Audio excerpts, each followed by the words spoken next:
You're listening to an Airwave Media Podcast. Hey everyone, I thought that I would shake things up a bit and do something a bit differently today by sharing an episode of a new podcast that I've been enjoying. It's called Car Show, and it's hosted by Eddie Alterman, a longtime editor at Car and Driver, and he's the chief brand officer at Hurst Autos. Eddie thinks that all cars are great, even the awful ones, but as you know, some cars transcend their carness and they have a story to tell. On Car Show, he shares the stories of the vital cars that have changed how we drive and live, the ones whose significance lies outside the scope of horsepower or miles per gallon. Now, if you've been listening to my show for a while, you've probably figured out I don't have much knowledge about cars, and I'm quite certain that no car I've ever owned will be considered a classic. Yet I have to say that I really enjoyed listening to Car Show, and that's because it tells the backstories on cars without being techie. It's kind of like what I do on my podcast, but as the title says, Car Show is focused on cars. The episode of Car Show that I've chosen for today is about a specific car that changed World War II and has had a lasting impact even to this day. The Jeep Wrangler was created in the 1940s to serve on the battlefield, gliding into France on D-Day and slogging through the Bulge. Yet today, you're more likely to find Jeeps cruising down the Jersey Shore than on the front lines of battle, but they still remain true to their military roots. Eddie talks about how the out-of-date Jeep, certainly one of the most American cars of all time, manages to still sell so well. Okay, so here's a preview of Car Show from our friends at Pushkin Industries. And I have to tell you, I really did enjoy this one. It's a great story, so I hope you'll enjoy it as much as I did. And of course, you can hear more of Car Show wherever you get your podcasts. So let's take a listen.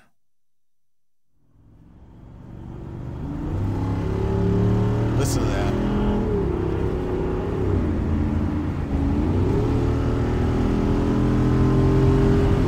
Okay, that's 90. Let's not do that. Sorry. But I didn't even feel us make the acceleration almost. It just jumped. The thing is so softly sprung that it just kind of rears back up when you accelerate, and all the mass loads, they all shift to the back. You're like, whoa.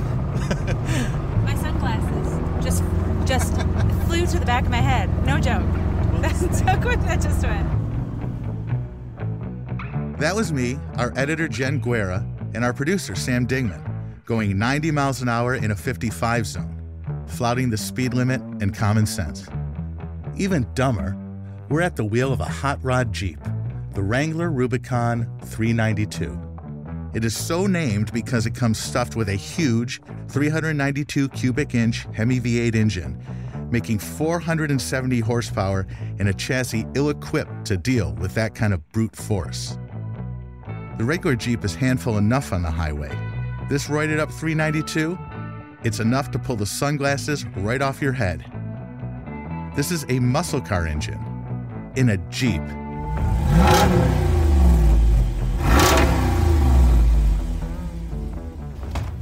Did you see how the whole thing was rocking up and down? I'm Eddie Alterman, and this is Car Show. I've been an automotive journalist since I was 19 years old, and I've driven nearly every car that's been made since then. 3 decades, driving some 250 new cars a year. The math is shocking even to me. For this last decade, I was the editor-in-chief of Car and Driver, the world's largest car magazine. I spent my entire life around cars and the people who make them. I think all cars are great, even the awful ones. I'm a fan of the genre. But some cars transcend their, for lack of a better term, carness. Some cars have a story to tell. Which got us thinking, what if we did a show that focused on what certain cars mean rather than how quick they are? What if we thought about what makes certain cars important rather than what makes them go? On Car Show, we're going to look at the vital cars, the ones that have changed how we drive and live, whose significance lies outside the scope of horsepower or miles per gallon. Because some cars are more than just a pile of metal, glass, and rubber. some cars are rolling anthropology. This week, we're talking about the Jeep Wrangler. The Wrangler is the direct descendant of the original Jeep, created in the 40s to serve the battlefields of World War II. It was a tool, a Swiss Army knife of a vehicle that's grown new blades every generation. But this gym rat of an SUV, the 392, that's less of a basic military vehicle than a kaleidoscopic journey through the asteroid belt of niche marketing. It's an absurd outgrowth of an insanely popular vehicle line. There are hardtop Wranglers and softtop Wranglers, sport versions and Rubicon trail-ready versions. There are 2-door and 4-door Jeeps, even pickups. There are 4-cylinder, 6-cylinder, 8-cylinder, and even hybrid-powered models. There is, it seems, a Jeep for everyone. You know, the Jeep contains multitudes. There's all kinds of ways to play it. There's all kinds of facets on the original idea, but it's still a Jeep. Yeah. You know, in one sense, it's like a beach toy, a beachcomber. In another sense, it's the most serious off-roader of all time. In another sense, it's a muscle car. In another sense, it's, you know, first car for a private school kid. Where do you think that, because I do associate it with the beach, but a car for beach driving or like cruising up and down the boardwalk feels so out of step with the idea of a military hauler. 180 degrees away from it. Where did that come from? Good question, because Sam isn't talking about the beaches of Normandy. So how do we get to this point? How did the Jeep go from the Ardennes forest to Planet Fitness? What energy was latent in that first Jeep that allowed it to thrive over 8 decades, even as the world seems increasingly dead set against it? On this episode, we'll talk about why the Jeep Wrangler is the most American vehicle of all time. And along the way, we'll hear from folks who'll tell us what the Jeep means to them. People love talking about their Jeeps. I feel very connected to the Americana element of Jeeps. I've always been a huge fan of the Jeeps. I just love the way they look. And I kind of thought that I should have one before I die. The seatbelt situation was insane. I guess it was safe in that, like, it had a roll bar, but my dad drove that thing like crazy. It's a really joyful car, and there's never a top on it, and it's sort of cool, but it's not pretentious and just invokes a sense of fun to me. After the break, the rise of the Jeep. I'm Eddie Alterman, and this is Car Show. We'll be right back.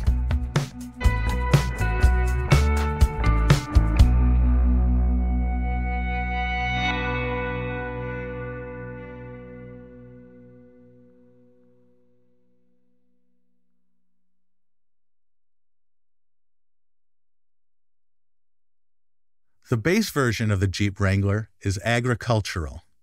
It's unrefined. It likes to veer all over the place on the highway. Putting a Hemi in it, as Jeep did for this Wrangler 392, would appear to tempt fate. And yet, the 392, an $80,000 elephant on roller skates, makes a perverse kind of sense. The Jeep is everything to all people.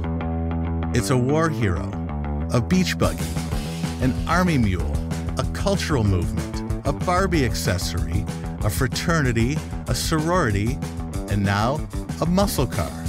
You know, the cool thing about this vehicle is that it's like sort of like nothing else on the road. You have this really short windshield that's almost in your face and totally upright. You have these really square peel-off doors. You have a peel-off top. You're sitting really high off the ground. You can see all four corners of the vehicle.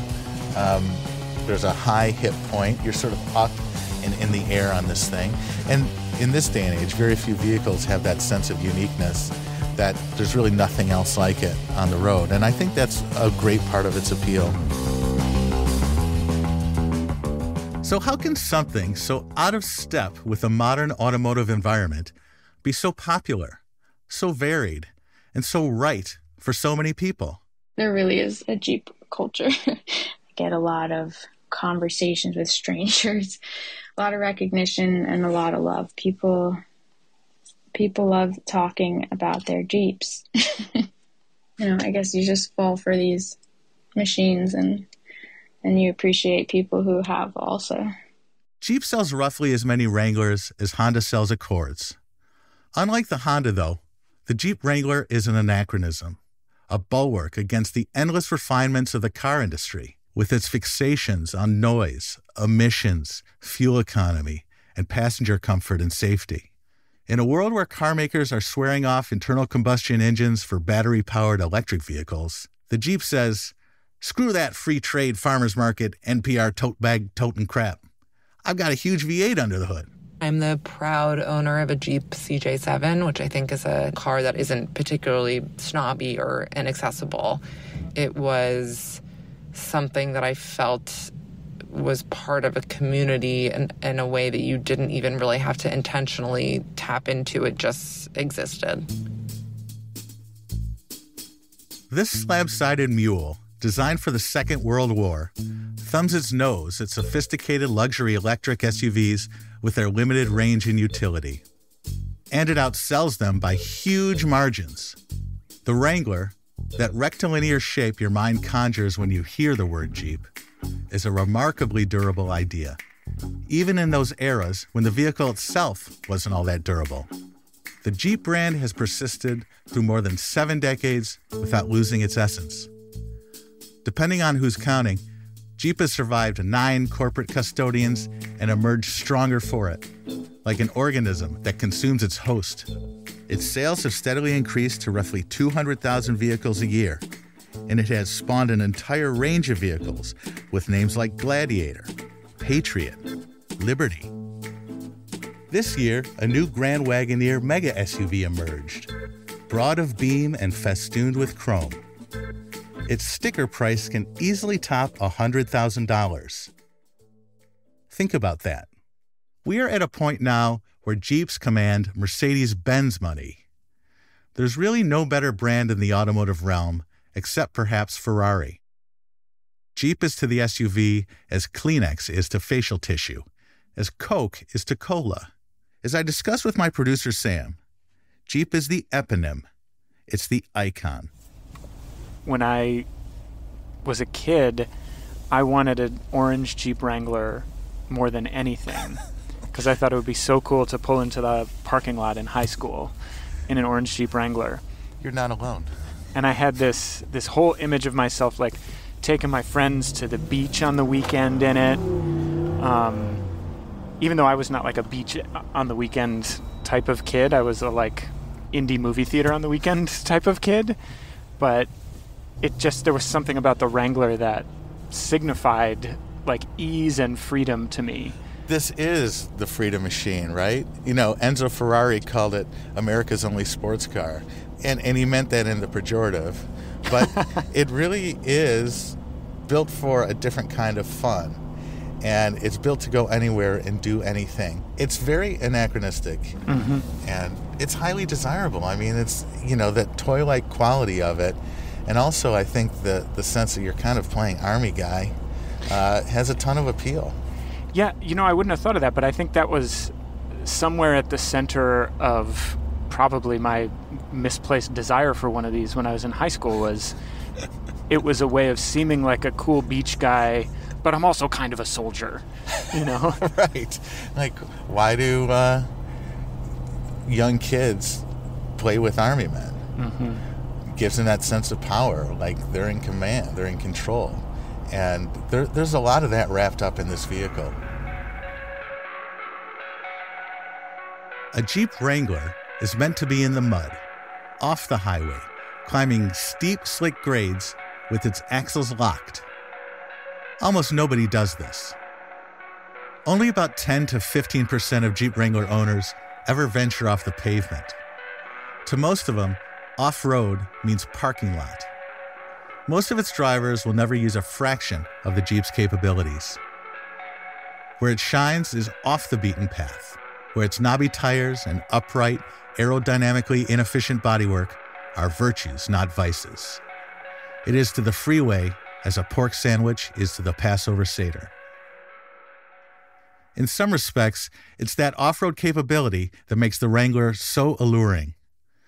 It's also the essence of the entire Jeep brand, and what allows it to charge $80,000 for this one and $100,000 for a family hauler like the Grand Wagoneer.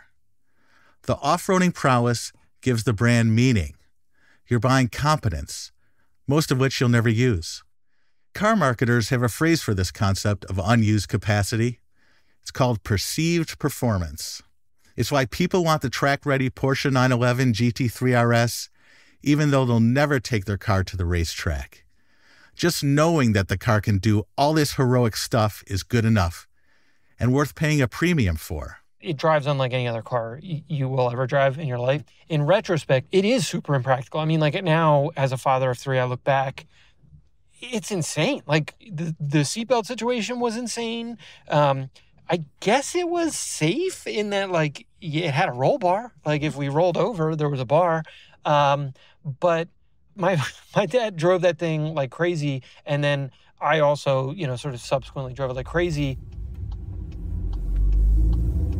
This Wrangler we're driving, the 392, is also a ridiculous and great muscle car.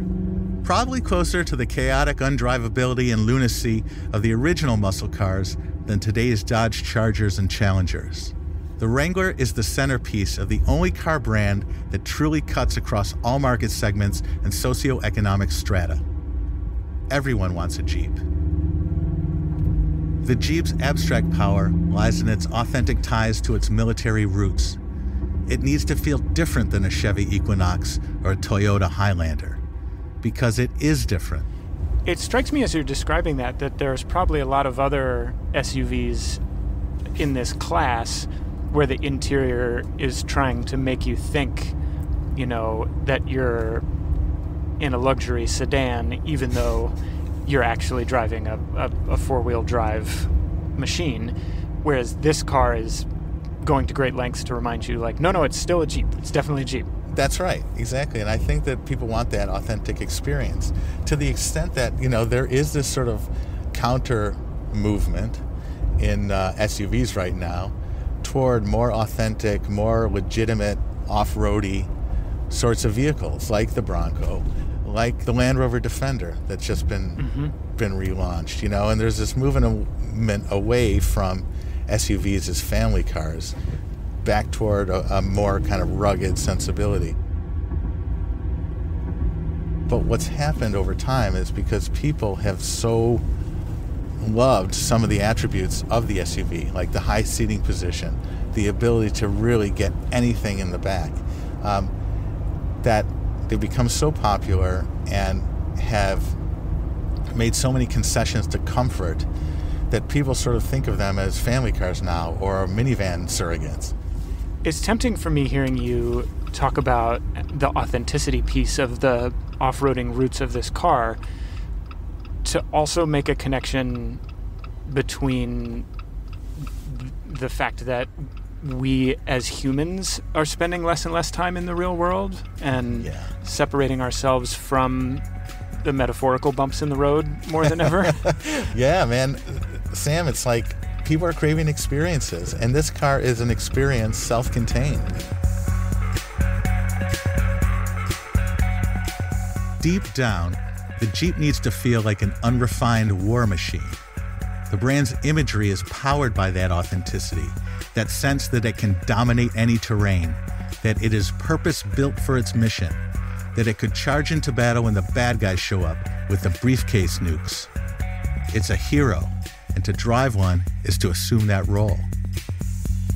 After the break, we're going to war.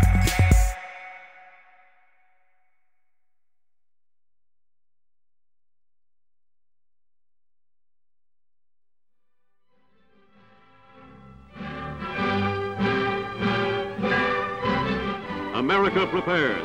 All America alters its pattern of life and work to meet the demand for protection. Industry is a double step to supply the sinews of safety. Before it donned its civvies and went on sale as a passenger vehicle, the Jeep was pivotal to American success in the Second World War. And for all the influence and reach of this brand now, the peculiar thing is, at its inception, Jeep wasn't even a brand per se. It was a type of vehicle, a general purpose GP light truck to supply the troops, made by various manufacturers. America's vast resources are harnessed to the job of being the world arsenal for this and other democracies. Its present-day production of armaments is but a mere fraction of the great job that lies ahead. In preparation for entering the conflict, Washington knew that this war would be one of mechanized combat, and that it needed a mechanical replacement for World War I's Army mules. Yes, actual mules. The Army needed something that could go anywhere, carrying men and weapons on and off the battlefield, something that didn't run on oats. Based on much failed testing of other light yet rugged concepts, including a stripped-down Ford Model T, Army engineers settled on the basic specifications. It needed four-wheel drive and a certain minimum level of performance, with loads of climbing and carrying capability. At one point, they even specified four-wheel steering, so that a rear-facing driver with his own steering wheel could take control of the vehicle and reverse out of danger in the event of an ambush. The vehicle had to weigh no more than 1,300 pounds, but be capable of hauling 600 pounds. And the timeline was super tight.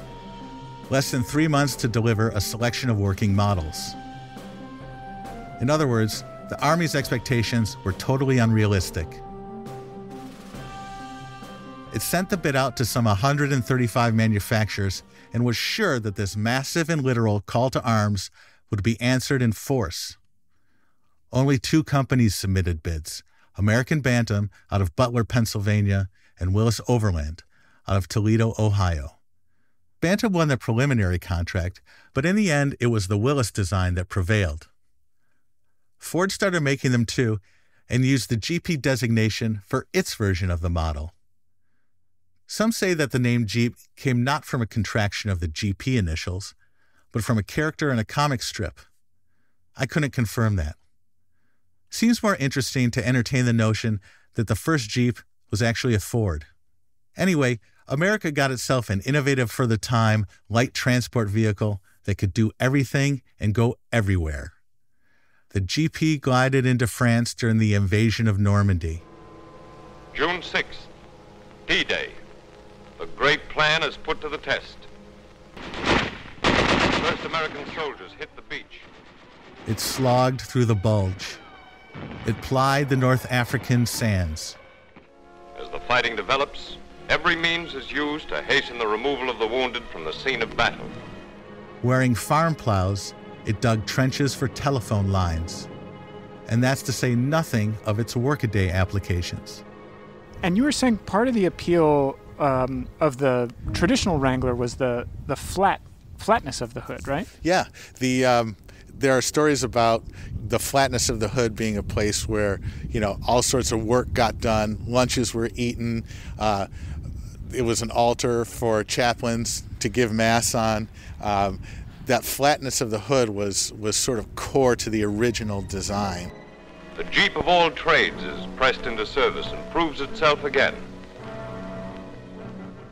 Which brings us to an interesting point. When we talk about the Jeep being authentic and people buying into that realness, what are we really talking about? Well, on one level, the notion of authenticity arises from functionality. The Jeep reinforces that functionality and capability at every turn, at every touch point. There are little visual military Jeep Easter eggs all over these vehicles. Tiny graphics of Army Jeeps crawling up the windshield glass and lights in the dash that read, "Since 1941." That connection to its origin story is something that Jeep carefully curates. Think about Rolex watches. If you want one of the more prized models, the Submariner, or maybe the Sky Dweller, it's going to cost you $10, $20, maybe even $40,000. But people are tripping over themselves to pay those prices, And the reason has less to do with the beauty of the piece or the cost of the materials than the story. The bottom line is that those Rolexes were built to do jobs, and they did those jobs either first or better than any other watch. They are chunky and clunky, and they don't often keep great time. They are not the elegant gold wristwatches that used to define success. What they telegraph is the status of action, of power, of mastery, and that functional authenticity is worth a lot to people. So it is with Jeep. Yet the Jeep has a deeper context than any timepiece. And here, finally, is the real essence of the thing, the ultimate core sample of its meaning to Americans and indeed other Western countries where it's always been sold as a luxury good. The Jeep represents a connection, not just to war, but to a specific war, the one embedded in America's consciousness as our last good war, the last war we could understand, a clear-cut conflict between right and wrong, the last war where we were unambiguously the victors and the heroes. The Jeep represents America's yearning for the simplicity and moral clarity of World War II. Think about those Jeep naming conventions for a second. Gladiator, Patriot, Liberty. Cynics might argue that they are evidence of some wild shit about the American psyche, that we have a warrior complex, that we glorify theatrical, large-scale conflicts and the war machines used in them. That may be true, but I think the impulses around the Jeep are a bit nobler than that. Through the Jeep, we're trying to get back to that brief moment of Pax Americana that existed in the immediate aftermath of the Second World War. Every war since then has only made many Americans question the justifications behind the conflicts. Korea, Vietnam, Iraq's 1 and 2, Afghanistan. They were all opaque, distant and remote with no clear cause and effect. Proxy wars, Cold Wars, allegedly ideological ones. Only the attacks of 9/11 presented a threat equivalent to or exceeding that of Pearl Harbor, and in that case, we responded with an agenda and false claims of WMDs in Iraq.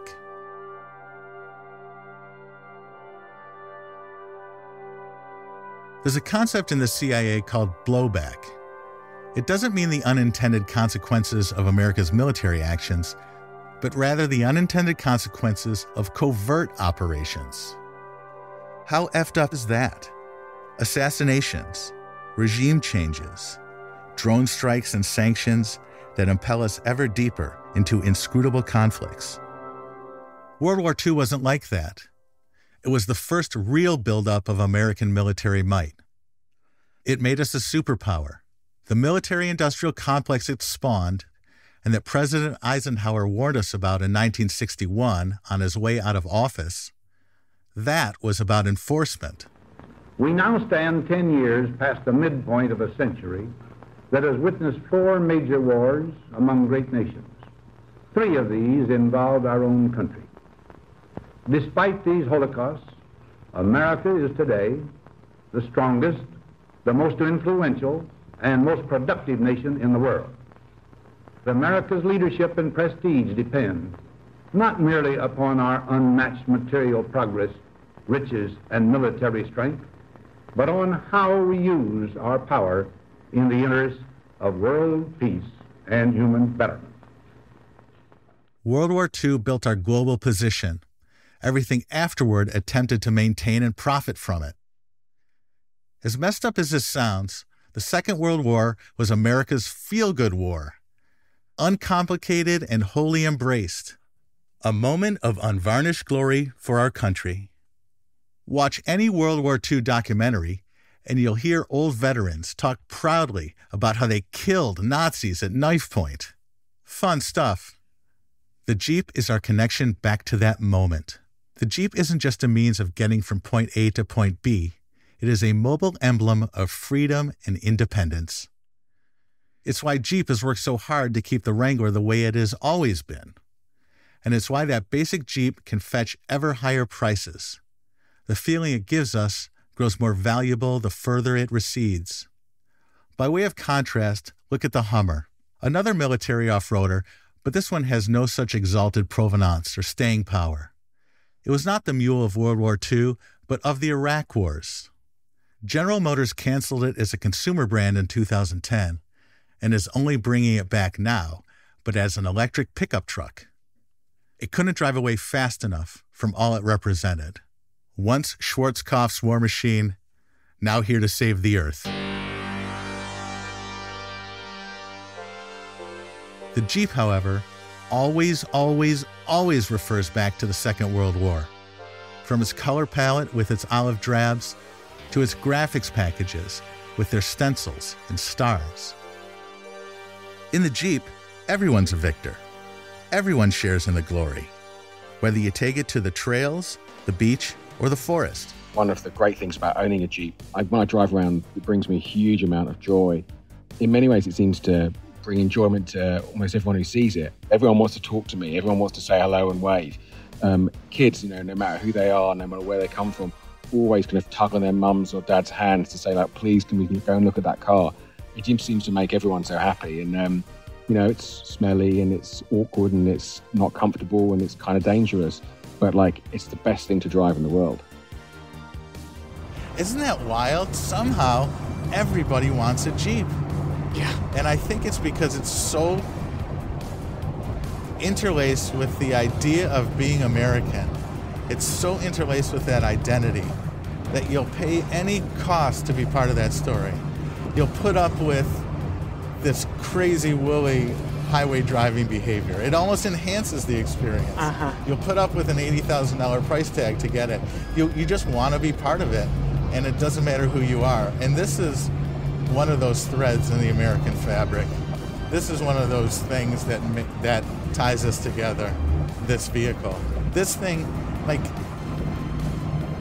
feeds off our conception of ourselves as rugged individualists, go anywhere, withstand any kind of torture, do anything, and yet have fun.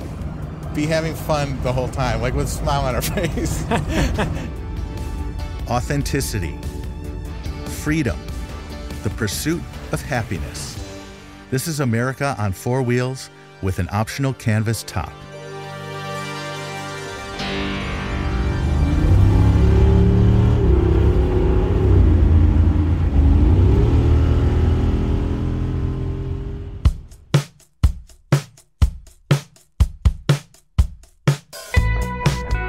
Car Show is written and hosted by me, Eddie Alterman. It's produced by Sam Dingman, Jacob Smith, and Amy Gaines. Our editor is Jen Guerra. Original music and mastering by Ben Tolliday. Our executive producer is Mia Lobel. Our show art was designed by Sean Carney and airbrushed by Greg Lefevre. Our patron saints are Lital Malad and Justine Lang.